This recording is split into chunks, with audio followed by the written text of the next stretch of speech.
আসসালামু আলাইকুম everyone. Ramzan special আরো একটি এপিসোড দেখার জন্য আপনাদের সবাইকে স্বাগতম। আজকে আমি বেগুন দিয়ে দারুণ মজাদার আর ভিন্ন ধর্মী দুটি রেসিপি তৈরি করে দেখাবো। এই রেসিপি দুটি চাইলে আপনারা ইফতারেও রাখতে পারেন। নর্মালি আমরা যে বেগুনি তৈরি করি তার থেকে একদম আলাদা আর খুবই সহজে তৈরি করা যায়, আর আপনি 1 মাস ফ্রোজেন করে রেখেও এই বেগুনিগুলি খেতে পারবেন। আশা করছি আপনাদের ভালো লাগবে এবং উপকারে আসবে। তো চলুন রেসিপিটি শুরু করা যাক। এর জন্য প্রথমে নিয়ে নিয়েছি দুটি বেগুন। আপনারা চাইলে একটি বেগুন দিয়েও করতে পারেন। এখন বেগুনটাকে আমি প্রথমে পিলার দিয়ে ভালো করে ছিলে নেব।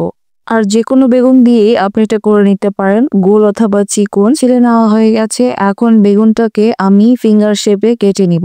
মাঝখানে কেটে তারপর 3টা করে টুকরো করে নেব। বেশি মোটা করবেন না, আবার বেশি পাতলাও কিন্তু রাখা যাবে না।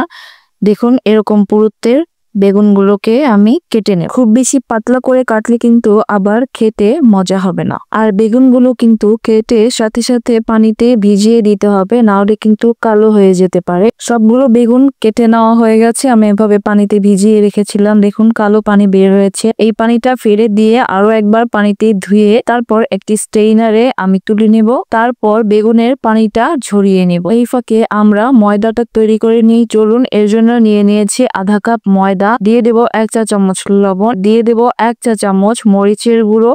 ঝালটা আপনারা আপনাদের স্বাদ মতো বাড়িয়ে কমিয়ে নিতে পারেন। এখন এখানে অ্যাড করে দেব 1 টেবিল চামচ গরুর মাংসের মশলা। যে কোনো ব্র্যান্ডের গরুর মাংসের মশলা আপনারা এখানে অ্যাড করতে পারেন। আর হাতের কাছে যদি মাংসের মশলা না থাকে তাহলে আপনারা 1 চা চামচ ভাজা জিরা গুঁড়ো দিতে পারেন, তবে মাংসের মশলা দিলে খেতে মজা হবে বেশ। এখন একটা করে বেগুনের ফিঙ্গার এভাবে ময়দাতে ভালো করে কোট করে নিতে হবে। আর এই কাজটা কিন্তু সুন্দর করে নেবেন, ভালো করে, যাতে সম্পূর্ণ বেগুনে ময়দার কোটিংটা ভালো করে লেগে যায়। এভাবে সবগুলো বেগুনকে আমি একে একে কোট করে নিব। সবগুলো বেগুনকে ময়দায় কোট করে নেওয়া হয়ে গেছে। ময়দা লাগিয়ে নেওয়ার পর এগুলো কিন্তু আর রেখে দিতে হবে না। এখন সাথে সাথে এগুলোকে আমরা ডিম আর বিস্কিটের গুঁড়ায় গড়িয়ে নেব। এর জন্য নিয়ে নিলাম একটি ডিম আর দিয়ে দিলাম সামান্য লবণ। এখন ডিম আর লবণটা ভালো করে ফেটে নেব। ডিমটা অনেক ছোট, তাই আমি আরো একটি ডিম এখানে নিয়ে নিলাম। এখন দুটি ডিম ভালো করে ফেটে নিতে হবে। আর ডিমগুলো কিন্তু অবশ্যই ভালো করে ফেটে নিতে হবে। ফোমি ফোমি জালি জালি ভাব যখন চলে আসবে তখন বুঝতে হবে যে ডিমটা ফেটানো হয়ে গেছে। এখন একটা করে বেগুন এভাবে ডিমে ডুবিয়ে তারপরে বিস্কিটের গুঁড়ায় গড়িয়ে নিতে হবে। আর আমি এখানে টোস্ট বিস্কিটকে গুঁড়ো করে নিয়েছি।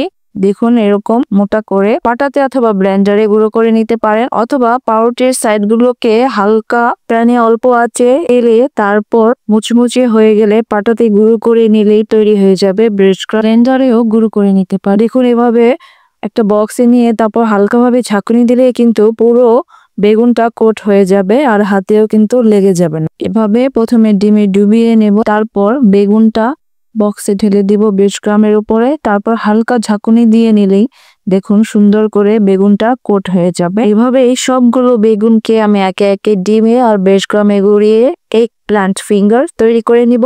আর এখন দেখিয়ে দিব কিভাবে এই বেগুনগুলোকে আপনারা 1 মাস সংরক্ষণ করে খেতে পারবেন। এই জন্য একটি প্লেটে আমি বেগুনগুলোকে তুলে নেব। তারপর একটি র্যাপিং পেপার দিয়ে র্যাপ করে বেগুনগুলোকে আমি ডিপ ফ্রিজে রেখে দেব। আপনারা এয়ারটাইট কন্টেইনারে অথবা জেবলক ব্যাগেও ভরে রেখে দিতে পারেন। আরো একটি বেগুনের রেসিপি এখন আমি আপনাদেরকে তৈরি করে দেখাবো। এর জন্য নিয়ে নিয়েছি গোল বেগুন।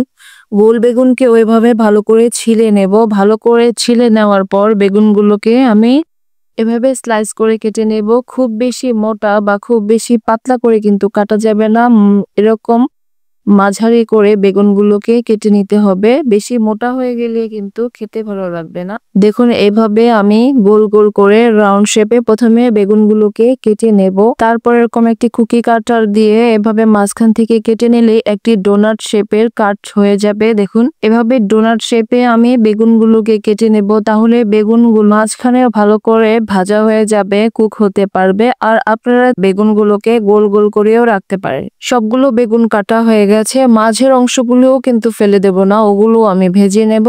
এখন বেগুনগুলোকে পানিতে ভালো করে ধুয়ে নিয়েছি 2 বার। এখন একটি স্ট্রেইনারে তুলে নিয়েছি।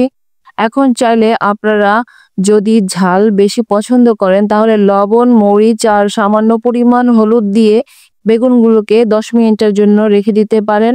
আমি এখন তৈরি করা মিশ্রণে এইভাবে কোট করে নিব। একটু আগে যে ময়দার মিশ্রণটা আমি তৈরি করেছিলাম সেই মিশ্রণেই আমি বেগুনটাকে ভালো করে কোট করে নিব। বেগুনের গায়ে ময়দাটাকে ভালো করে লাগিয়ে নেওয়া হয়ে গেছে। এভাবে প্রথমে সবগুলো বেগুনকে আমি একে একে ময়দায় কোট করে নেব। তারপর এই বেগুনিগুলোকেও আমি ডিমে ভালো করে এভাবে ডিপ করে নেব। খেয়াল রাখবেন যাতে কোনো অংশ বাদ না থেকে যায়। তারপর ডিম থেকে তুলে এগুলোকে বিস্কিটের গুঁড়োতে ভালো করে কোট করে নিব। দেখুন এরকম ঝাঁকিয়ে নিলেই সুন্দর করে কোট করে নেওয়া হয়ে যাবে। দেখুন এভাবে সুন্দর করে আমি সবগুলো বেগুনকে এভাবে একে একে বিস্কিটের গুঁড়ায় কোট করে নিব। সবগুলো বেগুনের গায়ে এভাবে বিস্কিটের গুঁড়ো লাগিয়ে নেওয়া হয়ে গেছে। এখন এগুলোকেও আমি ডিপ ফ্রিজে সংরক্ষণ করে রাখবো।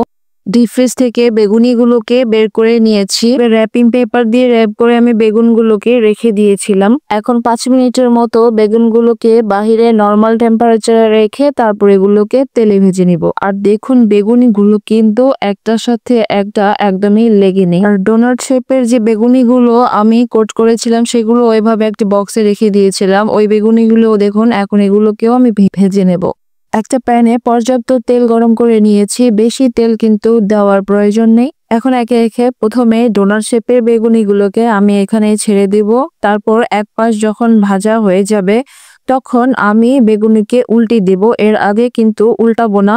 আর আঁচটা কিন্তু বেশি বাড়ানো থাকবে না, অল্প আঁচে এই বেগুনিগুলোকে ক্রিস্পি করে ভেজে নিতে হবে। এক পাশ ক্রিস্পি করে ভাজা হয়ে গেছে। এখন আমি বেগুনগুলোকে উল্টে দিব।